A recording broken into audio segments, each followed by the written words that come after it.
Bom, boa tarde, professor. Boa tarde, meus queridos colegas. Eu e meu grupo, composto por mim, Henrique de Oliveira, João Greg, Matheus Arapiraca e Maria Eduarda, vamos defender a ideia de porquê. Vamos defender a ideia e sustentar a ideia de por que os pais devem responder solidariamente com o filho, mesmo ele sendo emancipado, né? Então, vale ressaltar aqui e caracterizar que a emancipação nada mais é do que um instituto de direito civil, a qual visa antecipar a maioridade de um menor e que se encontra em estado púber, para que ele venha a desfrutar de uma capacidade civil plena e, além de ter os seus direitos resguardados em lei e assegurados também, ele, para que ele possa tutelar e agir de maneira ativa face aos seus direitos. Do mesmo modo que ele pode agir de maneira direta aos seus direitos, ele também tem que agir de maneira direta face aos direitos de outras pessoas que porventura ele venha violar. Referente à questão da casualidade da ação em si, o sistema civil ele não adota apenas a teoria da causalidade direta e imediata no âmbito do nexo de causalidade para estabelecer o liame do efeito e da causa entre o dano e a conduta. Entretanto, há uma norma de abertura sistemática prevista no artigo 903.5 do novo Código Civil que prevê indiretamente a adoção da teoria da equivalência diante das condições. Isso nos permite um estudo e uma investigação mais abrangente face aos responsáveis pelo resultado do dano.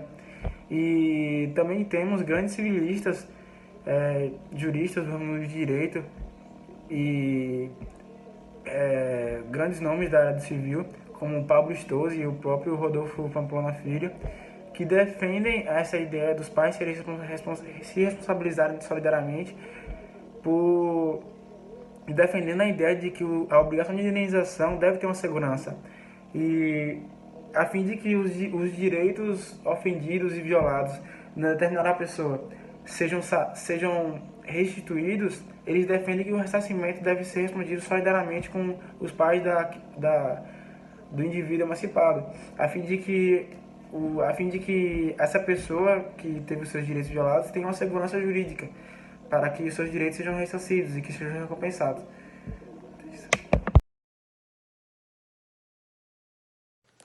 Olá, meus amigos, boa tarde para todos vocês.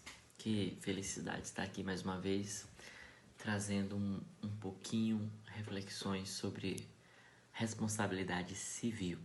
E nosso grupo agora retorna mais uma vez com este tema maravilhoso e que gera profundos debates com argumentos válidos para ambos os lados que estão sendo defendidos. Mas eu gostaria de me ater nesta tarde, neste breve pensamento sobre o assunto e análise do caso em concreto, na responsabilidade objetiva gerada pelos pais do menor. Responsabilidade civil objetiva no ato ilícito praticado pelo menor emancipado. Bom, o menor ele vai obter a plena capacidade civil com a emancipação. Essa emancipação pode ocorrer de maneira automática, por força da lei, em caso de casamento, emprego público efetivo, colação de grau em cursos superiores. E nesse caso, não vai gerar responsabilidade civil aos pais. Bom, nós temos também a emancipação voluntária. E a emancipação voluntária ela vai acontecer por ato dos pais com relação ao menor. Nesse caso, se o menor cometer um ato ilícito após a emancipação dos pais por ato de forma e por ato voluntário, os pais responderão civilmente. A jurisprudência entende que os pais deverão responder de forma civil, mas não responderão sozinhos. Haverá uma solidariedade, eles responderão junto com o menor emancipado. Porque, via de regra, como é que ocorre? Se o menor ele ainda não é emancipado e ocorre, então, um ato ilícito praticado por ele, os pais responderão sozinhos por esse ato ilícito que foi praticado. Então, via de regra, a vítima, solicitará indenização aos pais e a responsabilidade do menor será subsidiária. E os pais deverão arcar com os custos da indenização nos casos, então, em que houver a possibilidade desta indenização. Se os pais não tiverem como arcar com os custos da indenização, eles poderão também solicitar outros meios para que seja sanado esse problema. E os pais também poderão excusar-se de prestar essa responsabilidade em caso de indenização também, quando eles não detiverem a guarda do menor. Então, os pais responderão civilmente pelo ato ilícito do menor, via de regra define isto. Os pais que são guardiões, eles precisam ser guardiões do menor para que eles possam arcar com essas coisas. Se eles não forem guardiões, eles estarão isentos, então, de arcar com essa responsabilidade civil, e também se não tiverem condições de arcar, eles deverão então solicitar. Então, em resumo, só poderão haver ações de indenização contra o menor emancipado em duas ocasiões. A primeira delas, quando os pais não têm o dever de indenizar. Por exemplo, quando os pais não detêm a guarda deste menor. Segundo, quando os pais não possuem meios para a indenização. Eles não têm dinheiro para pagar essa indenização. Então, o menor responderá de maneira subsidiária. E a emancipação voluntária. O que é que vai ocorrer quando houver uma ação de indenização nos casos de emancipação voluntária? A jurisprudência, então, vem entender que aqui haverá uma solidariedade entre os pais do menor emancipado e do menor que foi emancipado. Então, a vítima vai ter a oportunidade de mover uma ação indenizatória contra o menor, contra os pais ou contra ambos. Sobre isso que eu acabei de defender, olha o que aduz o professor Antônio Carro. Se a emancipação for legal, responsabilidade exclusiva do menor emancipado. Se ela for voluntária, persiste a responsabilidade civil dos pais, mas de forma solidária com o menor, não mais subsidiária à vontade do menor. Então, vamos cravar na nossa mente aí que a emancipação legal vai ocorrer naqueles casos de emprego público efetivo, casamento, etc. Tá bom? E a emancipação voluntária por ato e vontade dos pais. Basicamente é isso que ocorrerá nesses dois sentidos. De acordo com a legislação atual, o próprio Código estabelece aos maiores de 16 anos e menores de 18 anos a condição de relativamente incapaz, quando os mesmos podem praticar determinados atos sem assistência dos seus pais. O Código também previu possibilidade de terminar a incapacidade para os relativamente incapazes através da emancipação. Os tribunais têm entendido que os pais permanecem responsáveis pela indenização decorrente de ato ilícito praticado pelo menor emancipado.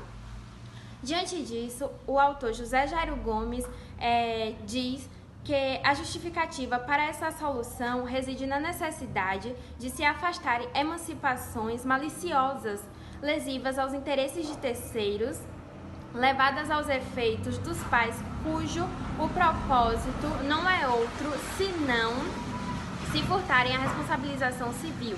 A delegação total da incapacidade não compreende a exoneração da responsabilidade civil, ou seja, ainda que o filho menor púbere seja emancipado, o pai, não obstante, é responsável pela reparação do dano por ele causado.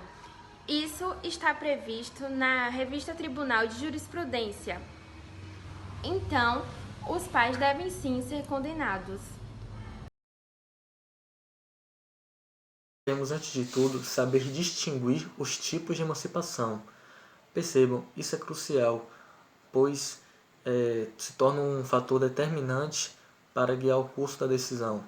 Precisamos saber se estamos falando de emancipação legal, como na hipótese do casamento onde os pais são liberados das responsabilidades pelos atos de seus filhos, ou se nós estamos falando de emancipação voluntária, que não tem um poder de exoneração justamente por se tratar de um ato de vontade. Para que fique mais claro, o que se entende por emancipação voluntária? A emancipação voluntária decorre da expressa manifestação de vontade dos pais ou de um deles na falta do outro. E nesse tipo de emancipação, peço atenção, isso é muito importante. Tanto a doutrina quanto a jurisprudência corroboram com o entendimento de que tal responsabilidade entre pais e filhos é solidária. Em outras palavras, este é o único tipo de emancipação onde os pais respondem pelos atos dos seus filhos. E agora, pelas palavras da relatora e ministra Isabel Galotti, abre aspas, no que concerne à responsabilidade dos pais pelo evento danoso, observo que a emancipação voluntária, diversamente da operada por força de lei, não exclui a responsabilidade civil dos pais pelos atos praticados por seus filhos menores. Fecha aspas. Foi o que afirmou a ministra ao manter a condenação solidária dos pais. Muito bem, então vejam. Além de ser nítido que a esmagadora parte da doutrina entende que não se deve eliminar as responsabilidades dos pais em casos como este, eu creio que analisar apenas a doutrina não seja o suficiente, tendo em vista que, no final das contas, o que vale mesmo é o entendimento do nosso Supremo Tribunal junto com a aplicação das normas. Pois bem, nesse tocante, o Supremo Tribunal de Justiça é bastante claro e não deixa margem para dúvidas quando diz que os pais continuam responsáveis por atos ilegais do filho emancipado. Ou seja, nesta hipótese, os pais têm sim responsabilidade solidária junto com o filho emancipado. Isto é, o tribunal ele afirma que a emancipação voluntária não exonera de maneira alguma a responsabilidade, justamente por se tratar de um ato de vontade dos pais em emancipar os seus filhos. Consequentemente, não vai eliminar as responsabilidades que provêm da lei.